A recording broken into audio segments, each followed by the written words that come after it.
बिहार में voter list संशोधन को लेकर सियासत गरमाई हुई है। गुरुवार को मुख्य निर्वाचन आयुक्त यानी सीईसी ज्ञानेश कुमार ने साफ किया कि ये सुनिश्चित किया जाएगा कि सभी योग्य लोगों के नाम मतदाता सूची में शामिल हैं। उनके मुताबिक 22 साल बाद हो रहा ये पुनरीक्षण सभी राजनीतिक दलों की सक्रिय भागीदारी के साथ तय समय पर चल रहा है।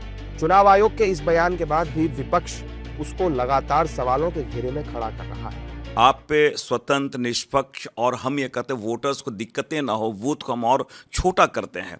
लेकिन क्या आपको जिस प्रकार जो चीज़ें मांगी जा रही है ये संभव है 1 महीने में?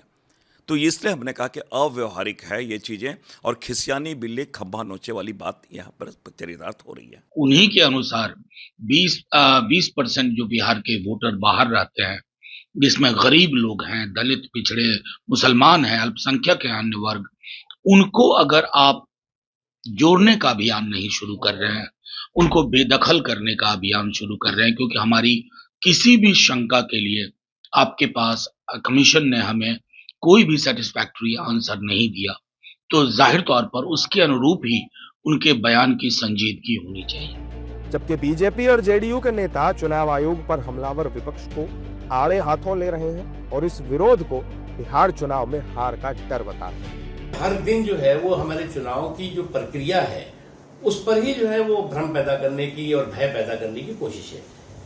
इसलिए भैया इस भ्रम और भय पैदा करने की भौकाल को बंद होना चाहिए और भरोसे को मजबूत करने के लिए राजनीतिक दल हो, सरकारी हो या सत्ता पक्ष हो या विपक्ष हो और चुनाव आयोग, इनकी सबकी सामूहिक जिम्मेदारी है, उनकी नैतिक जिम्मेदारी है, राष्ट्रीय जिम्मेदारी है, लोकतांत्रिक जिम्मेदारी है कि चुनाव के प्रक्रिया के प्रति मतदाताओं में यकीन और विश्वास और भरोसा बरकरार रहे। ये चुनाव आयोग के द्वारा जो एक्सेप्टेड नॉर्म्स हैं उसमें चुनाव से पहले मतदाता सूची का पुनर्मूल्यांकन होता है। कुछ नाम छूट गए हैं वो जुड़ते हैं, कुछ छोड़ गए हैं वो घटते हैं। मुख्य निर्वाचन आयुक्त ज्ञानेश कुमार के जवाब के बाद विपक्षी नेता और ज्यादा हमलावर हो गए।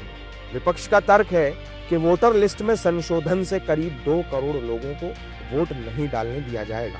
उधर बीजेपी और जेडीयू विपक्ष के इन तमाम आरोपों को बेबुनियाद बताकर हमला कर रहे हैं।